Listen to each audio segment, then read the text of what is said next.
है कि सक्सेस कोई एक्सीडेंट नहीं है, कोई दुर्घटना नहीं है, और या फिर अचानक हो जाए ऐसी चीज भी नहीं है। दुर्घटना हो, यहां एक्सीडेंट का जो सीधा सा मायना है वो सकारात्मक पहलू के रूप में भी है कि कहीं आप ऐसा ना सोचें कि एक दिन मैं बैठा रहूंगा, अचानक मेरी लॉटरी लग जाएगी। ऐसा होता नहीं है।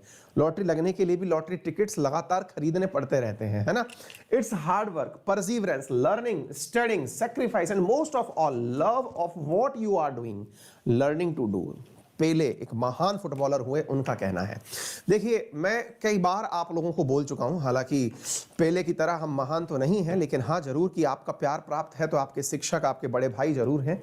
ऐसी स्थिति में मैंने कई बार आपको कहा है कि आप जिस क्षेत्र में हैं, लेट्स से अब मेरे साथ आप जुड़े हैं तो निश्चित ही शिक्षा के कार्य से जुड़े हैं, शिक्षा के कार्य में हैं। आप में से बहुत से मेरे विद्यार्थी या श्रोता ऐसे भी हैं जिनका शिक्षण से कोई डायरेक्ट संबंध तो नहीं है, लेकिन फिर भी उन्होंने रुचि के रूप में पढ़ाई को उठा रखा है। मैं उन सबसे कहना चाहूंगा, आप कोई सा भी जीवन में काम कर रहे हो, है ना, जीवन से ये मतलब है अपने आप को लेकर के निकाल देना कि आपका काम छोटा है।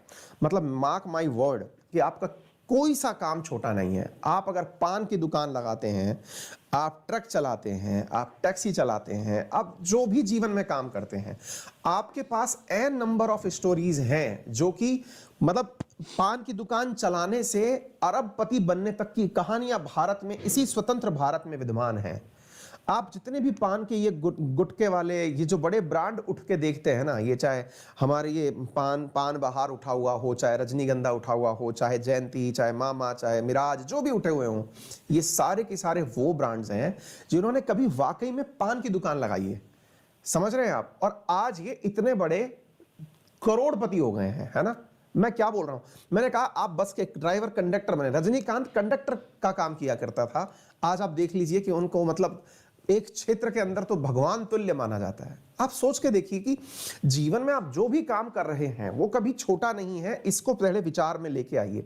आप में से बहुत से लोगों के मन में ये भाव रहता है कि पता नहीं मैं तो इस पद पर पहुंच जाऊंगा तभी बड़ा बनूंगा। नहीं, आपका पद बड़ा नहीं है, आप बड़े हैं, पहले ये रिकॉग्नाइज करिए। कितने ही आज, अच्छा चलिए मैं सिंपल सा सवाल आपसे पूछता हूं, आपके मन में वाकई में अगर ये भाव है ना कि कलेक्टर बहुत बड़ी चीज होता है, होता होगा क्योंकि आप पढ़ाई कर रहे हैं, मैं आपसे सिंपल सा सवाल पूछ रहा हूं, इसको इस भाव से देखें कि आपके नजरिए में अपने आप आपको पता चल जाएगा कि नजरिया कितना गलत है। सोचिए, यूपीएससी का एग्जाम कितने लोग देते हैं? यूपीएससी का एग्जाम हर साल 5 से 10 लाख लोगों के बीच में फॉर्म भरे जाते हैं, कभी 5-10, इफेक्टिवली 5 लाख लोग मान लीजिए एग्जाम दे रहे हैं। देश की आबादी 130 करोड़ है, 130 करोड़ में से मात्र 5 ही लाख तो लोग फॉर्म भरे थे भाई। उनका ही तो कोई टॉपर निकला जिसे आप कलेक्टर बोल रहे हैं, उसे अपने ऊपर इतना हावी क्यों होने दे रहे हैं? साइकोलॉजिकली सोचिए ना इस बात को। हर क्षेत्र के ऊपर थोड़ी ना हो जाएगा।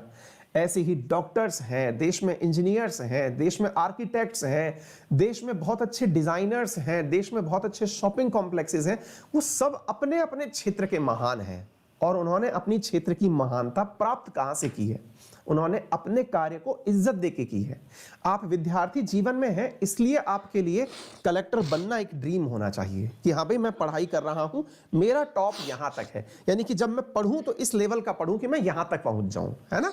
लेकिन अगर आपके मन में यह भाव हो कि मैं हूं ही कुछ नहीं, इस बात को दिमाग से निकाल दीजिए। आप बहुत कुछ हैं, बस आपको अपने ऊपर थोड़ा विश्वास ये करना है कि आप अपने आप में खास हैं और यूनिक हैं, और आज जिस काम को आप इज्जत से करना शुरू कर जाएंगे वही एक दिन आपका नाम और पहचान बनाएगा, है ना। चलिए तो शुरू करते हैं इसी के साथ में